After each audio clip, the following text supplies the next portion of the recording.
na galit ito pong si Paulo Duterte kay Presidente, kay PBBM. Bakit daw galit na galit mga kababayan? Kasi wala eh.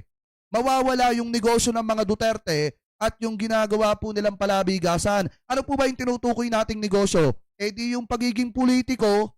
Bakit natin nasabing mawawala mga kababayan? Dahil sa ginawa ni Presidente. Eh alam naman po natin mga kababayan na pinabubuwag na po ni PBBM yung anti-dynasty.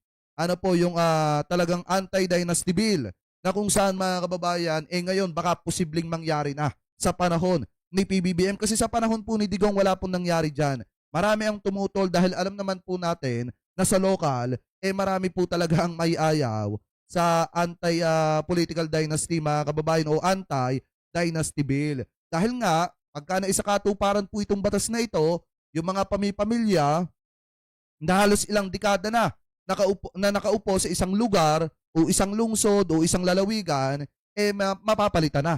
Mga kababayan, ano po kasi bawal nang tumakbo pa yung mga kamag-anak. So ngayon, sabi po dito, basahin po natin. Yung sagot mga kababayan ni Paulo Duterte, "Huwag nyo kaming lokohin.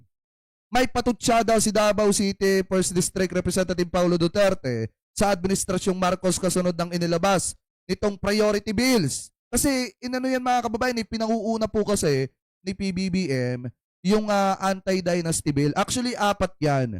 4 po yung pinanguunang batas ni Presidente. Kasama po dyan yung sa mga party list. Yung pag-reform mga kababayan sa party list. Ano po at ito po ang pinaka-highlight, yung anti-dynasty bill. Dahil nga, ang mga tatamaan dyan, yung mga bilyar, ang tatamaan dyan, especially, eto mga Duterte, na ginawa ng palabigasan at negosyo yung pagtakbo sa politika. Ano po sabi pa dito, giit niya, eto daw, giit niya halatang pagpapabangulang ito at layong ilihis ang atensyon ng publiko sa isyu ng korupsyon. Anti-dynasty bill? For real? Matagal na masyado yung pinangako sa lahat ng administrasyon. Ngayon lang nila naalala pag tumaas na ang pressure sa kanila. Ibig sabihin ni Paulo Duterte mga kababayan, ito daw pong anti-dynasty bill, matagal na daw po ito. Hindi lamang po sa administrasyon ng kanyang tatay na si Digongong, kung hindi sa mga nakaraang administrasyon pa, pero wala daw pong nagtagumpay. Ano po at ngayon, binubuhay daw po ulit yan para daw po pagtakpan yung mga talagang totoong usapin. Pero kung titingnan po natin, napakahalagang usapin po mga kababayan nitong pinanguuna na bill ng ating mahal na presidente dahil dito nagsisimula yung mga matitinding korupsyon mga kababayan kung hindi po talaga matutuldukan yung pagtakbo ng paulit-ulit ng isang apelyido diyan po mga kababayan sa iba't ibang lugar dito sa ating bansa. Katulad dito mga Duterte, di ba paulit-ulit na lang sila at halos bago matapos ang term ng bawat isa sa kanila, napakayaman na nila. Di ba mga kababayan, ngayon kung mawawala sa kanila yung posisyon na inaasam-asam nila o di tigil yung pagpala nila ng pera, di ba? Tigil yung pangungulimbat nila sa taong bayan.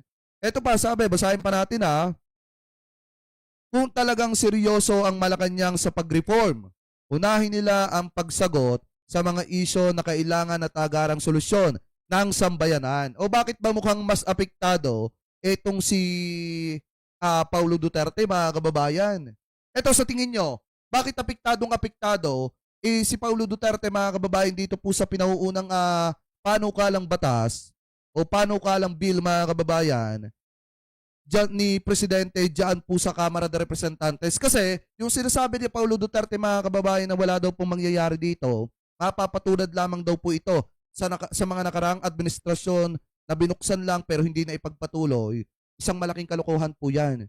Yan mga kababayan ay magpapatuloy at magpapatuloy. Maniwala kayo sa akin, sa panahon ni PBBM matutuldukan, ito pong anti-dynasty bill na ito. Dahil nga kung titingnan po ninyo, ayon po dito sa nakita po nating balita, wait lang. Punta tayo ng Abante. Abante. Yan. Kasi may nakita tayo mga kababayang balita galing po dito sa Abante. Ito. Yan natin. Para kuha natin yung ano. Ito. May nakita tayong balita galing po dito sa Abante. Yan. Kasi kung titingnan nyo, di ba sabi ni Paulo Duterte, wala daw pong mangyayari. At ito daw po ay panluloko lamang daw po sa taong bayan. Pero kung babasahin po natin itong balita galing po sa Abante News Online, 56 minutes ago, na i-post ito mga kababayan, sabi po dito, formal nang inihain ni na House Speaker Faustino D. III at House Majority Leader Sandro Marcos ang Anti-Political Dynasty Bill. Ayan o, kung titingnan nyo mga kababayan, ibig sabihin, tinatrabaho na po nila. Inihain na po nila mga kababayan. Ayan o, at wala na magagawa mga kababayan, eto pong si Paulo Duterte, magtutuloy-tuloy na po ito. Hindi po ito katulad sa panahon ni Digong na inihain lang pero wala pong nangyari. Eto pagkasabi agad ng presidente mga kababayan na iprioridad ng Kamara de Representantes etong pagpasa ng Anti-Dynasty Bill at yung tatlo pa na mga panukalang batas mga kababayan, talagang dire-diretso na tinatrabaho ng Kamara de Representantes. So ibig sabihin, kaya nagkakaganyan si Paulo Duterte kasi nangangamba po siya. Nangangamba po siya na baka mawala yung mga travel niya. Nangangamba po siya na baka pag naubos na yung 51 billion at yung iba pa na mga nakulimbat nila sa pera ng taong bayan, biglang mawala na sila sa larangan ng politika. Ibig sabihin, yung political career po nila, baka biglang maglaho na. Yun po yung iniisip mga kababayan dito ni Paulo Duterte, kaya tinututulan po nila itong Anti-Political Dynasty Bill. Diba? Kanyang katindi mga kababayan, ang mga Duterte, takot na takot sila na mawala sa kanila yung kapangyarihang iniingat-ingatan po nila. Kasi pag nawala yan, pag nawala sila sa politika, tapos ang maliligayang araw po nila, tigil ang pangangamal nila ng pera ng mamamayang Pilipino. So ngayon, kung titingnan nyo, bukod pa po dyan, sa issue po na yan, na talagang tawag dito, napapag-usapan ng pangalan ngayon ni Paulo Duterte, bukod po doon sa pagtutol niya sa Anti-Political Dynasty Bill at pag-question po niya doon, mainit din po si Paulo Duterte dahil po doon sa 17 bansa na pupuntahan po niya sa loob ng 2 buwan. Paano ka pa makakapagtrabaho sa distrito mo niyan? 2 buwan ka magpapahinga tapos sa pag-uwi mo ng Pilipinas, paghahanap ng mga babae ang inaatupag mo. Diba? So ito mga kababayan, pakinggan po natin ito pang isang balita na nakita po natin dahil dito nyo malalaman kung bakit kinakailangan napuntahan ni na Paulo Duterte mga kababayan yung mga bansa na 17 bansa na nakalagay po doon po mga kababayan sa nakalagay doon sa kanyang hinihingi na travel authority kay Speaker Faustino D. Kasi 'di ba nakalagay doon yung mga bansa na pupuntahan niya, yung 17 bansa. Meron po pala silang dahilan dyan kung bakit pinupuntahan nila yon. Anyway, shoutout po kay GM7 Wally Yen, mega love shoutout po. Oy, thank you po sa pakapi po Sabi dito, 2026 year, the Duterte clean will fall. Great job sa ating pinakamamahal na PBBM. Opo, kasi biruin nyo mga kababayan, yung political career na mga yan, magwawakas at magwawakas yan. Maniwala kayo, lalo na at hindi naman talaga tapat yung paninilbihan nila sa taong bayan. So ngayon, eto pakinggan na po natin. Anyway, thank you po sa pakapi po. Binanatan ng isang kongresista ang Mala World Tour na planong pag-alis si Davao City 1st District Congressman Pulong Duterte. Tanong tuloy niya, kongresista ba o Miss Universe si Duterte? Nasa frontline na balita ngayon si Marian Enriquez. Sa loob ng higit 2 buwan, 17 lugar abroad ang planong bisitahin ni Davao City 1st District Representative Pulong Duterte. Sa hiling niyang travel clearance kay House Speaker Bogie D, 9 na lugar sa Asia ang pupuntahan ni Pulong: Hong Kong, China, Malaysia, Indonesia, South Korea, Japan, Singapore, Vietnam at Cambodia. Bukod dyan, magta-travel din daw siya sa 6 na bansa sa Europa. Pupunta rin si Pulong sa Amerika at Australia. Target niyang umalis simula sa December 15, 2025 hanggang February 20, 2026. Giit ni Pulong, personal travel ito at sarili niya itong gastos. Sabi, Nako, maniwala kayo dyan. Maniniwala kayo dyan, may pera siyang ganun kadami para puntahan yung 17 bansa mga kababayan. Saan pa ba manggagaling yung pera niya? Tayo nagtatanong lang naman. naman ng Malacanang, bahala na ang kongresista kung gustong mag-around the world. Pero paalala lang daw, lahat ng public servant dapat nagsisilbi sa Tama. bayan. At kung magbabakasyon ng mahigit 2 buwan, hindi natin alam kung paano niya i-explain ito. sa kanyang constituent. Maging ang ilang kongresista, tumaas ang kilay sa long travel ni Pulong na Tsaka biruin nyo mga kababayan na hindi na nga nagtatrabaho tong mga to. Diba? Hindi na nga nagtatrabaho tong mga to, nagagawa pa mag-travel-travel. Tapos pag uwi ng Pilipinas, di ba after ng travel nila, pag uwi ng Pilipinas, sasabihin nila, unahin nyo yung pangunahing pangangailangan ng mga kababayang Pilipino natin. Samantalang hindi naman sila nagtatrabaho para matugunan yung pangangailangan ng mga kababayang Pilipino natin. Di ba? Alam nyo, minsan talaga, kung titingnan nyo po itong mga padali ng mga ito, talagang hindi po gawain niya ng matinong politiko. Yung politiko na talagang ang nais magsilbi sa taong bayan. 2 buwan mawawala. 17 bansa yung pupuntahan. Pagbalik ng Pilipinas, ang gagawin saglit na magtrabaho, maninira na maninira laban po sa gobyerno ni PBBM. At ang pinakamasakla pa dyan, parang sila pa yung inosente at nagtatrabaho at naglilingkod ng tapat sa taong bayan. Yun ang mga tatanga-tanga ng mga didisit dyan, mga kababayan, at talagang paniwalang-paniwala, sinasampalataya pa itong si Digong.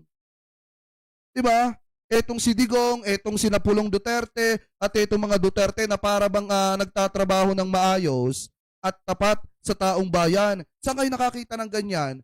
2 buwan, iiwanan yung distrito? Diba na saglit na pinaglilingkuran? Anyway, tuloy pa natin. taon pa sa investigasyon ng flood control project sa Davao City. Ano ba siya, kinatawan ng distrito o Miss Universe? Huwag naman pahintulutan yan kasi tingin rin ng publiko, abuso ito eh. Tama! Nauna naman ang sinabi ni Pulong na hindi siya harap sa Independent Commission for Infrastructure. Kasi tingin ko dito mga kababayan, bukod doon sa malalim na dahilan kung bakit nila pinupuntahan yung mga bansang yan, tingin ko rin dito mga kababayan, natatakot si Paulo Duterte na harapin yung kanyang pananagutan, yung mga matitinding aligasyon laban po sa kanya. Kasi matindi po talaga yung aligasyon laban po sa kanya. Buti pa nga si Congressman Sandro Marcos, marunong po humarap sa kanyang pananagutan. 'Di ba? Sa mga matitinding aligasyon laban po sa kanya. At taas na upa mga kababayan na pumupunta dito po sa ICI. Samantalang ito pong si Paulo Duterte, nung una nagtatapang-tapangan, nagyayabang-yabangan, bago nung naandudo na, wala, biglang urong mga kababayan. Anyway, tuloy pa natin. Dahil propaganda lang daw ang tingin niya rito. Kung tutusin, hindi ito ang unang beses na humiling siya ng travel clearance sa 17 lugar abroad. Meron din siya mula March 2025 hanggang May 10, 2025. Ilang linggo lang yan matapos arestuhin at dalhin sa The Hague, Netherlands ang kanyang amang si dating Pangulong Rodrigo Duterte. Nagbabalita mula sa Frontline, Marian Enriquez. News 5. Siguro napapaisip kayo, bakit kailangan ni Paulo Duterte na mag-travel? Sa 17 bansa na yan, mga kababayan, ano ba ang gagawin nila dyan? Kasi hindi lang naman si Paulo Duterte nasa ibang bansa. Ang pumunta ng ibang bansa, si Sara Duterte, ang pagkakaalam ko, wala siya sa Pilipinas ngayon, mga kababayan. At nasa ibang bansa po siya. So ngayon, hindi lang naman kasi mga kababayan si Paulo Duterte yung nagta-travel abroad. Pati si Sara Duterte nasa ibang bansa na rin. So ngayon, ang tanong ninyo siguro, bakit ba pumupunta-punta yan sa mga bansa na yan at kailangan 17 pang bansa yung pupuntahan sa loob ng 1 buwan? So ngayon, ganito kasi yan mga kababayan. Pakinggan po natin yung paliwanag ni Sir Ronald Llamas kung bakit kailangan mag-travel ng pamilyang Duterte at puntahan yung mga lugar ng Japan, puntahan yung mga lugar na ganito, kasi meron po pala silang pakay at nararamdaman na po nila yung epekto ng mga ginagawa po nilang kapulpulan dito po sa Pilipinas. Ito, pakinggan po natin. Si Congressman Pulong nasa ngayon, hot seat ngayon dahil dun sa kanyang bakasyon na 2 months, 17 countries. Yes, oo. So, halimbawa, sinusubukan nilang mag-ikot around the world. Yan. Dahil dati kasi, yung strong point nila, OFW. Yeah. Ngayon, hindi na masyado. Halimbawa, naglibot kami sa Tokyo 3 weeks ago. Naglibot kami sa parts of Europe. Dati, nung panahon ni Digong, wala kang makakausap na OFW na Tama. anti-Digong. Kasi lahat kay Digong. Totoo po yan mga kababayan. Nung si Digong yung nakaupo, wala po kayong gaano makakausap ng mga OFW eh. Kasi lahat po yan maka Duterte. Ngayon ang problema mga kababayan dahil nga po sa mga kapalpakan na ginagawa ni Sara, dahil sa mga kapalpakan na ginagawa ni Paulo Duterte, lalo na nung nag-viral yung kanyang iyot incident, di ba? Na ganun-ganun yung ulo niya. marami po mga kababayan nating OFW ang hindi po natuwa doon. Ano po, kasi biruin mo mananakit ka dahil ang gusto mo na mga kabembang, yung driver mo, yung mga tauhan mo, mga bodyguard mo. Hindi tama yon. So marami po tayo mga kababayang OFW ang hindi po natuwa doon na naging dahilan para kumonte ng kumonte yung mga sumusuportang OFW kay Digonggong. Anyway, tuloy pa natin. Ngayon, dumadami na. No? Yung mga assembly namin sa Vienna, sa Hong Kong, sa Tokyo, sa Yokohama, sa Rome, sa Milan, kunya na, sa Berlin, puro mga kunya na OFW. Na sabi nila, dati, mga digong kami. Ngayon, hindi na. So, ibig sabihin, mismo yung dati nilang base, kaya binabalikan ni Pulong at ni Sara, dahil baka mawala sa kanila. Kumbaga nanliligaw sila Hindi. ngayon. Input ko lang na meron kasing nagko-cover din naman tayo ng OFWs. Yes. May mga ayaw kasi magbigay. Ang hiningi daw kasi na suporta, kailangan na doon din pati passport number at saka mga pangalan daw. So, Di ba? Gaano kabobo yung mga leader ng mga yan na naandyan dyan sa mga bansa-bansa na yan? Piruin mo, kailangan bago ka sumuporta kay Sara, kailangan ibigay mo muna yung yung ID number o yung passport number mo. Tapos nakalagay doon yung pangalan mo, nakalagay pa ata doon yung picture mo. Kaya nga mga kababayan, wala po itong tawag dito. Kung ikaw ay OFW na ang iniisip mo ay pamilya mo, talagang tatamarin ka na sumuporta dyan kasi mapapaisip ka, o bakit susuporta lang naman ako? Bakit kailangan ko pa ng passport ID? Bakit kailangan ko pang ibigay sa inyo yung number ng passport ko tsaka yung pangalan ko? Susuporta lang naman ako. Kasi parang ang nangyayari po dito, gusto nilang i-manipulate yung mga kababayan po nating OFW. Kaya hindi na rin po talaga nakakapagtaka na kapag kami nakakausap kayong OFW dyan, di ba, minsan sasabihin, ang sinusuportahan lang naman namin dyan, kaya kami sumusuporta sa mga Duterte, yung matandang Duterte, yung si Digonggong, si PRRD, hindi po yung mga anak. Ayaw po namin doon sa mga anak kasi iba po yung ugali nila doon sa tatay nila. May mga ganun kasi mga kababayang OFW na pag tinanong ninyo, yan ang isasagot sa inyo. Anyway, tuloy pa natin. they don't wanna give that away. So it's an indication daw na meron talagang hindi ganun kalubos yung suporta. Ayaw ibigay yung mga detalye na ganun. At saka siyempre, yung pinakamahalaga, yung medyo nagsisimulang sumulpot last midterm election, yung kabataan. Yan yung parang pampayin isang variable na hindi mo sigurado paano magdi-deliver sa 2028. At lalaki ng lalaki pa yung population na yan.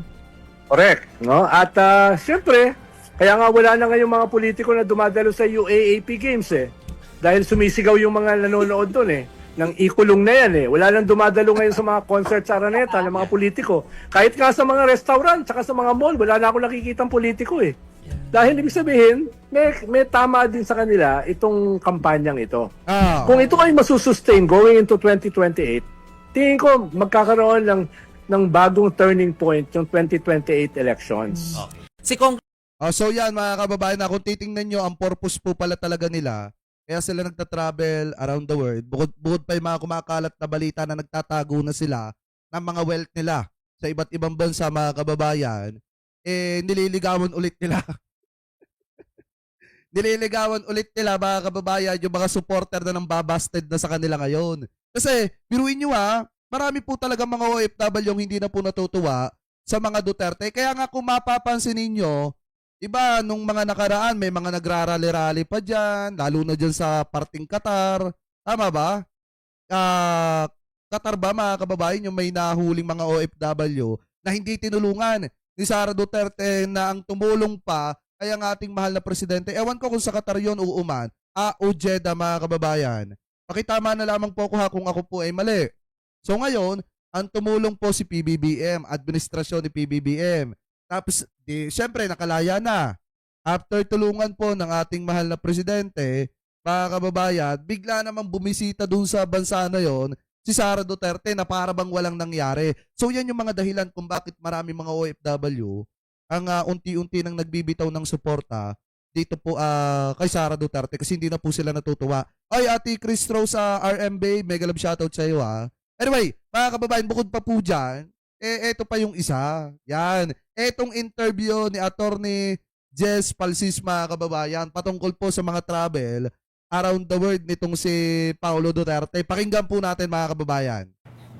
Good evening, Ma'am Nina and Sir Jack.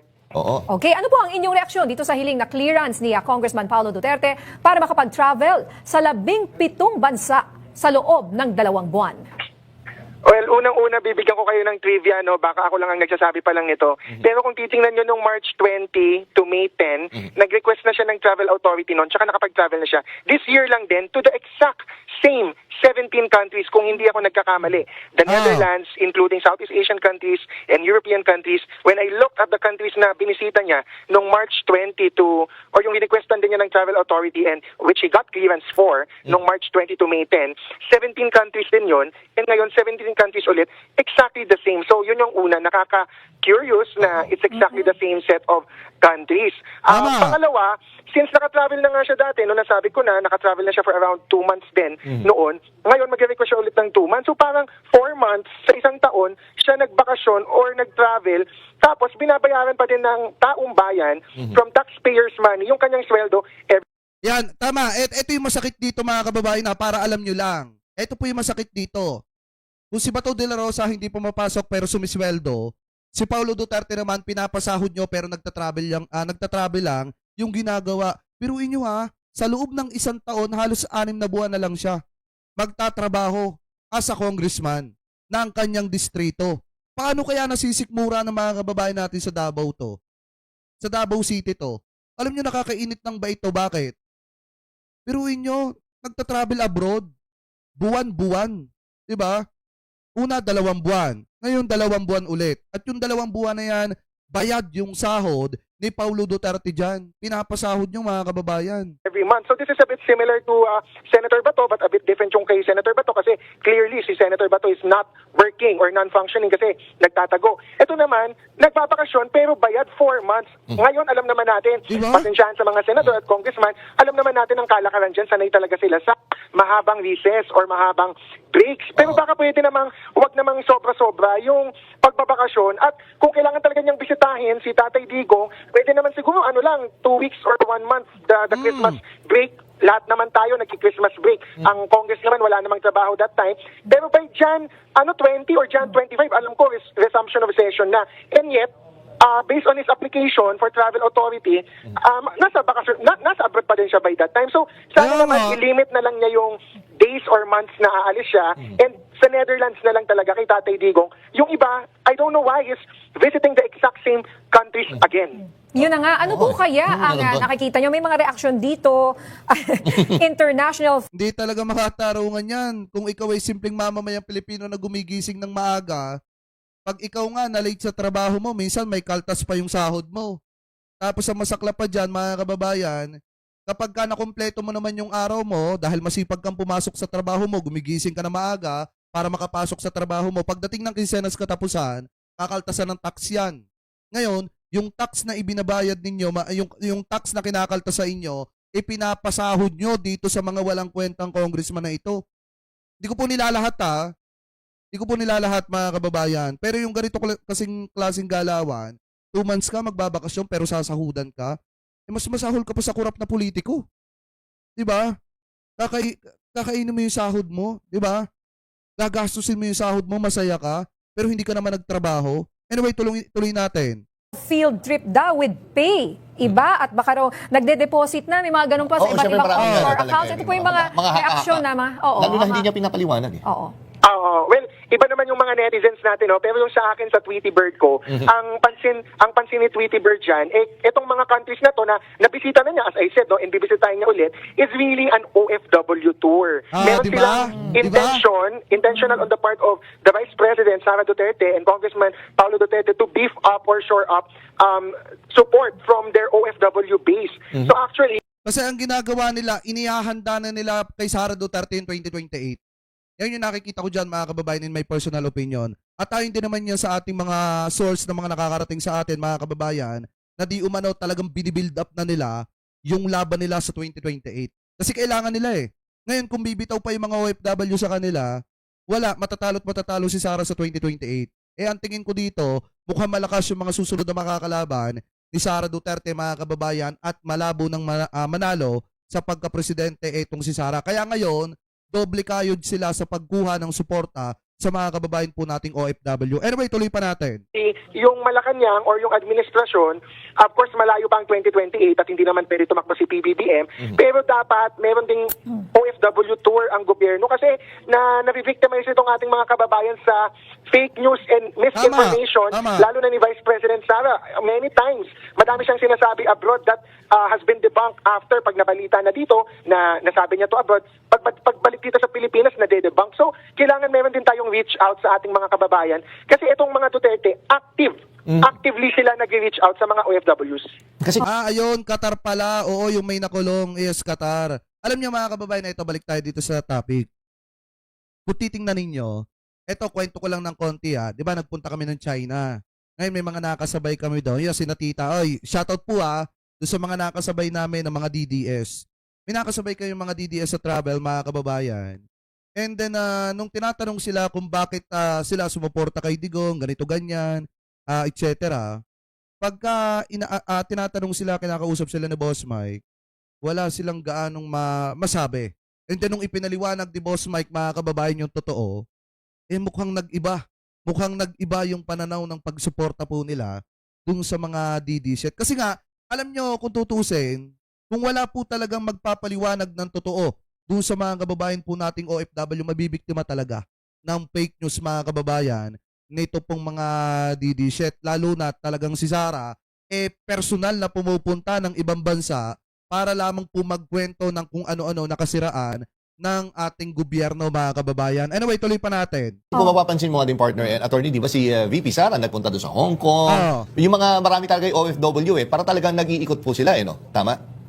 And nakikita naman natin, the proof is in the pudding, yung kanyang audience talaga is composed of OFWs. So hindi lang siya pumupunta sa mga OFW-dense countries, pero yung mga tao na lumalabas para i-meet siya or salubungin siya ay mga OFW. So actually, you know, kahit na sabihin nila wala pang eleksyon and hindi naman bawal, but ethically, that's already premature campaigning. Because nangangampanya na siya already para sa sarili niya sa ating mga kababayang OFWs, which unfortunately, other presidentiables or other candidates cannot or do not do. Kasi yung iba may delikadesa, malayo pa nga 2028, but kasi dapat hindi ba nakikita ng COMELEC yung ginagawa ng kampo ni Sara Duterte? Masyadong napakaaga ng kanilang pangangampanya, mga kababayan. Tinatarget nila yung mga nasa ibang bansa. Ano po, dapat ito natitingnan din ng COMELEC eh. Tsaka ang isa pa dito, mga kababayan, kung titingnan nyo, dapat ang ikinekwento ni Sara Duterte do sa ibang bansa kung paano umiyak si Sara Diskaya kasi ayaw makulong. Dapat ganun, hindi yung mga paninira laban sa gobyerno. Anyway, mga kababayan, shoutout po kay Ma'am Dolly Babes ha. Pakisabi kita kay Tatay Marcos, kay Nanay Emma, mega love shoutout po ha. Tuloy natin. here you have the Vice President, nangangampanya na. Ayun na nga. Oo, kasi tama, parang magdududa ka talaga. Ito yung mga OFWs. Marami rin naman talaga silang supporters abroad. Nakikita natin dyan, iba nga natin kakilala, talagang andun all out support. Nakikita ko kasi parang paniwalang rin May sila. ibang makikita mo yung passion nila doon sa ibang bansa eh. Tsaka malayo kasi sila sa ating bayan. So hindi talaga nila Nararamdaman alam ko, yung nangyayari nararamdaman natin dito. dito. Oo, kasi nga, Opo.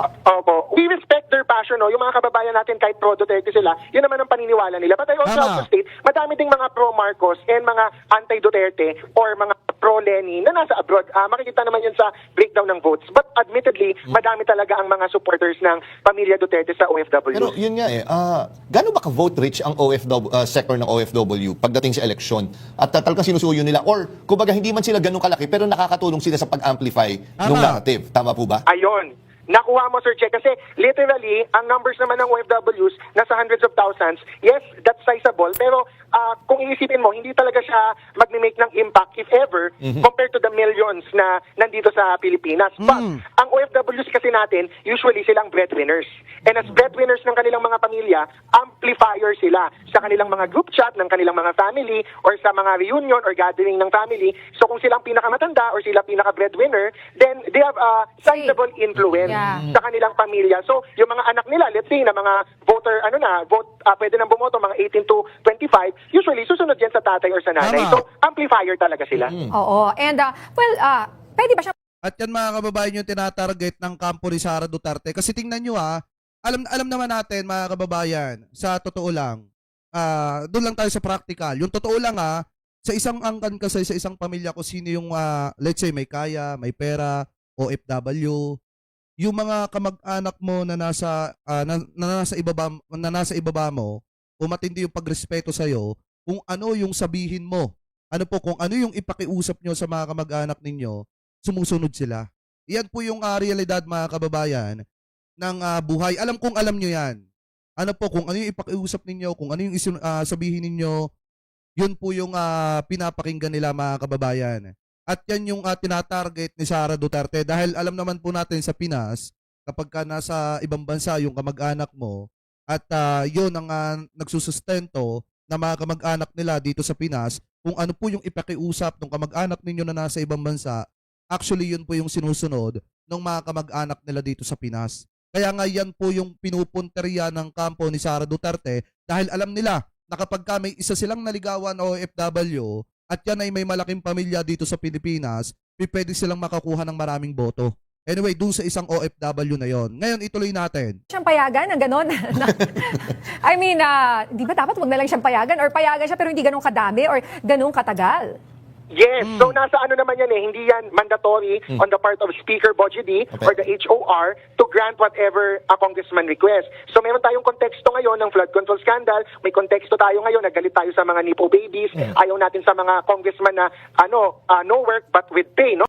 Sabi ni Ma'am Dominga, Kakayan, dito sa Hong Kong, marami ring mga makamarcos, tahimik lang. Oy, kita-kita tayo dyan Yung mga Marcos loyalists, kita-kita tayo dyan pag napadpad kami dyan. Anyway, shoutout po sa inyo No, pati senador, di ba? So, sa ganyang konteksto, dapat talaga, kung ano lang yung tinatamasa ng ordinaryong tao, like nagpapasko ng ordinaryong tao, okay, pwede nating pagpaskuhin ng mga Duterte. Pero yung lampas na sa bakasyon talaga, sa Christmas break, baka pwede sabihin ni Speaker, hanggang dito lang ang pwede kong i-allow at sa ibang countries lang kasi hindi na naaangkop sa code of conduct ng isang public servant. Wala ba akong parang batas nagbabawal sa ating mga, di ba, public officials na pag wala namang rason talaga, no? Unless it's medical, ganyan, di ba? Napayagan sa office, hirap na hirap tayo mag-live, di ba? Ganun Siya, katagal. public servant pa. Well, walang specific na batas pero meron ka sa code of conduct for public officers no na merong norm of bawal ang ostentatious display of wealth or extravagant lifestyle. So, ang 2 months na pagbabiyahe sa isang European country can be considered an extravagant lifestyle kasi hindi naman yan natatamasa ng ordinaryong tao na pwede sila hindi magtrabaho for 2 months pero binabayaran sila ng sweldo nila. Hindi yon normal. So, saka mga kababayan na ito, dito nga ako natatawa doon sa mga doon sa mga DD shit. Bakit ako natatawa? Kasi biruin nyo pinopost nila yung mga kongresista, yung mga politiko na may suot na mamahaling relo. Tapos ipopost nila yung si Sara Duterte na nakasuot ng mumurahin. Mga kababayan na nabili ata sa palengke yon. Pero kung titingnan nyo po yung lifestyle nila, hindi naman umaangkop mga kababayan doon sa pinapakita nilang kaplastikan sa publicly na kaysa nagsuot ng mumurahing relo pero nakakapag-travel ng 17 bansa sa loob ng 2 buwan. Diba? Doon pa lang mapapaisip kayo na mas buti na lang yung nagsusuot ng mamahaling relo, mga kababayan, kaysa doon sa nagtatravel na talagang milyon-milyon yung ginagastos. At saka tingnan nyo kung si Paulo Duterte nagtatravel po yan, ibang bansa, hindi lamang po yung sarili ni Paulo Duterte yung ginagastusan niya May mga security din po yung kasama, mga kababayan. Pag nagtatravel po siya abroad. At ngayon, yung mga security niya po mga kababayan, ginagastosan din po niya yan. Ang tanong ngayon, kung si Paulo Duterte ay hindi corrupt na politician, sa tingin niyo ma-afford niya yan? Siyempre hindi. 17 bansa ang problema mga kababayan, alam naman natin na may mabigat na issue si Paulo Duterte dahil tinatanong sa kanya hanggang ngayon kung saan napunta yung 51 billion pesos. Baka dito na ginagamit. Diba? Anyway, tuloy pa natin. Yun yung pwedeng i-apply ng House and wala naman din nagbabawal kay Speaker Bogie D at saka sa House na i-deny yung travel authority altogether. Again, because may konteksto ng flood control, si Congressman Paulo Duterte is not exempted sa flood control issue kasi nga sobrang matunog at malaki yung 51 billion pesos na na-allocate sa kanyang distrito in 3 years. Hindi yun karaniwan for flood control. Voice is simply faster, more natural, and more flexible than typing. Baka nga mamaya, pagpunta niya ng hindi na bumalik yan ng Pilipinas at magtago na. Wait and see kung papayagan ba siya o hindi. Kasi baka naman magalit naman din yung iba. Ba't yun naman pinayagan? Pagka pinayagan siyang gano'n, kung ano yung hilingin niya, binibigay. Dapat hindi na kasi nakapagbakasyon na siya 2 months as I mentioned earlier Dati this year. the same countries. Parang parang sobra naman. Baka siguro sa isang taon, hindi dapat lalampas ng 2 o 3 buwan ang bakasyon ng isang congressman. Mapapaterte man yan or kahit sino. Kasi nga, bayad pa din sila. Kahit magbakasyon, wala naman silang output para sa taong bayan.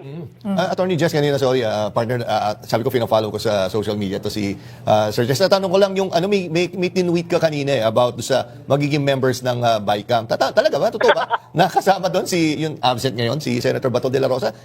Well, ang paliwanag naman ni Senator Sherwin Gatchalian, ang ating napakagaling na committee chairman sa Committee on Finance, no, nag-handle ng budget, ang ginawa nilang rule kasi nung una, automatic kung sino yung designated na vice chair or deputy chair ng Finance Committee, automatic included sa BICAM. So, default lang naman yun. Pero sabi ng Senate, hindi daw yun saradong libro. Meaning, kung ayaw nga ng senador or nakita ng ibang mga senador na baka mas maganda, ibahin natin ang composition, pwede namang ibahin yung composition. So, you have Senator Jinggoy, nag-withdraw na si Senator Jinggoy as a BICAM member. Ako, I think, sa mga pamilyang Villar, isa lang dapat ang maging representative ng pamilya Villar doon kasi anti-dynasty ang uso ngayon. Di ba? Ang taong bayan, hanap nila anti-dynasty. So, pangit naman ang budget. Binubusisi, 2 miyembro from the same family ang nandun sa makapangyarihang BICAM. Yung kay Senator Bato, delikadesa na niya yun, dapat magpadala na siya ng letter to his lawyer, Attorney Israelito Torion, na he's withdrawing from the BICAM kasi nga, wala talaga siyang work na ma-render. Ngayong nagtatago siya. Oo. And inaasahan nga ng taong bayan na sana maging bukas itong BICAM na ito, ano? Attorney Falsis. Hindi, tingin ko dyan, mga kababayan, ipapublic yan. Kasi, kanino ko ba narinig yan? Na ipapublic, mga kababayan. Parang kay Tito Sen po ata, na ipapublic nila yung bicameral. Kasi yan po yung naging issue before eh. Kaya sinabi na naging most corrupt daw yung 2025 national budget. Kasi sila-sila lang yung nagkaintindihan doon. So ngayon, kung isa sa publiko po yan, mas magiging maganda kasi kasama ang taong bayan sa pagsuri ng mga pondo, yung alignment ng mga pondo, mga kababayan, na alam ng taong bayan kung saan mapapapunta. Well, if hindi magbubukas yung BICAM na yan, they would be reneging on their promise, no? At ang mga tao ngayon talaga ayaw nila ng pinapaasa. So, ngayong Pasko, baka hahayaan lang muna lahat ng politiko gawin ang gusto nila kasi medyo bumaba nga yung numbers nung nag-rally. Pero tatandaan ng taong bayan yan yung mga promises or pangako na hindi na natupad, open BICAM, live stream ng ICI. Pag hindi yan tinupad pag walang nakulong, ay magagalit ang taong bayan by next year. Naku, maraming salamat po, Attorney Jess Falsis, sa pagtanggap po ng tawag dito sa Arangkada Balita. Mabuhay po kayo, sir. At ayan, mga kababayan, Merry Christmas. Yung pinakamasakit na katotohanan dito, at least alam nyo na kung si Paulo Duterte makapag-travel sa 17 bansa na yan, siya po ay sasahuran nyo pa rin. Yun yung bad news, mga kababayan. Kapag ka si Paulo Duterte, parang si Sara Duterte din, nagta-travel sila, iniikot nila ang buong mundo, sinasahuran nyo po sila. Kahit wala po silang nagagawang trabaho. Yan po yung pinakamasakit na balita, mga kababayan, para lalo na doon sa mga kababayan Pilipino po natin na nasa laylayan ng alipunan na halos araw-araw kumakayod, naghahanap buhay, gumigising ng maaga, tapos makakabalita kayo ng ganito, no? Nagta-travel abroad lang pero may sahod na. Saan ka pa? Diba? Kaya nga kung ako kay House Speaker Boji D, hindi ko papayagan to. Kasi nakapag-travel na nga ng 2 buwan itong si Paulo Duterte. Ngayon hihingi ulit ng another 2 months. Parang ang dating dito sa loob ng 1 taon, nagtrabaho lang siya ng 6 na buwan. Mga kababayan. Baka mamaya pagkatapos ng 2 buwan na ito, humingi na naman siya ng another 2 months ulit. Parang ginawa niya lang pala bigasan talaga, mga kababayan, yung pagiging kongresista po niya. Kaya para sa akin, dapat wag po payagan ito na makapag-travel abroad. Pero anyway, kayo mga kababayan, ano pong masasabi ninyo dito na galit itong si Paulo Duterte kay Presidente dahil pinauuna ni PBBM yung anti-political dynasty bill na kung saan tatamaan po ang pamilyang Duterte. Mga kababayan, at ano rin po masasabi ninyo hingil po dito sa pagta-travel abroad ni Paulo Duterte sa 17 bansa, mga kababayan, sa loob ng 2 buwan. Na kahit nagta-travel po siya ng ganyan, may sahod pa rin po siya. So comment below na lamang po kung ano po masasabi ninyo hingil po dyan sa ating mga balita na yan na tinalakay po natin.